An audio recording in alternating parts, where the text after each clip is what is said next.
Hello students, so in this video we will discuss the most important questions of CNS physiology or neurophysiology.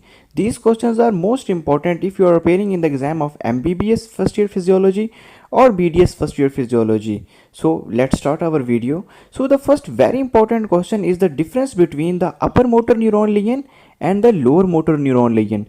This is very important question and it comes in every exam if you are preparing for the CNS physiology. Now you have to first define what is upper motor neuron, the neuron which start from the cerebral cortex to the anterior horn of spinal cord, and what are the lower motor neuron. Ultimately the lower motor neurons start from the anterior horn of spinal cord to the effector muscles, okay, and what are their differences if the lesion comes in the upper motor neuron or lesion comes in the neuron. This is very important question if you are preparing in the CNS physiology paper, okay. So the next important question is stretch reflex. What is stretch reflex and how it is elicited? This is very important question and it comes in every exam if you are preparing for the CNS physiology, okay. The next important question is rigidity. What is rigidity and its types? What are the types of rigidity? For example, you are asked for the cogwheel rigidity, you can also be asked for the lead pipe rigidity, and you can also be asked for the decerebrate rigidity. These are three types of rigidity. Always remember, the cogwheel and the lead pipe rigidity always develop in the Parkinson disease, okay. So the rigidity and the types of rigidity are very important questions for CNS or neurophysiology, okay. So the next question is the muscle tone. What is muscle tone and how the muscle tone develops? The definition of muscle tone and how it develops is a very important question of CNS physiology, okay. So the next question is the properties of reflexes. What are reflexes? What are superficial reflexes? What are deep reflexes? What are tendon reflexes, okay. So you must be aware of the types of reflexes, what are reflexes, and what are the properties of reflexes. It is very important question, okay. So the next important question is the inhibition of stretch reflex. I have already told you about the stretch reflex. What is stretch reflex? It is another also an important question, and the inhibition of stretch reflex is also an important question, okay. So the next important question is the electrical events that occur at synapse. What is synapse? Synapse is an electrical or chemical contact point between two neurons, okay.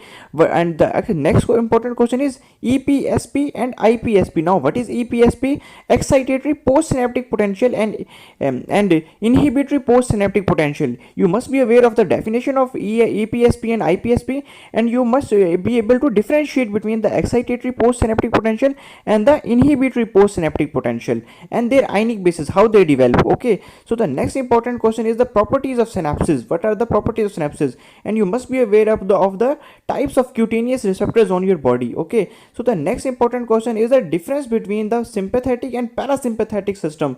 This is very important question, and this is very basic question of the CNS physiology. You must be able to differentiate between the sympathetic and parasympathetic nervous system, okay. So next question is very blockbuster question. It is the ascending and the descending tracks. What are the ascending tracks in the central nervous system and what are the descending tracks in the central nervous system, okay. So there are many tracks, reticulospinal and flanflam, but the most important track among these tracks is the corticospinal tract.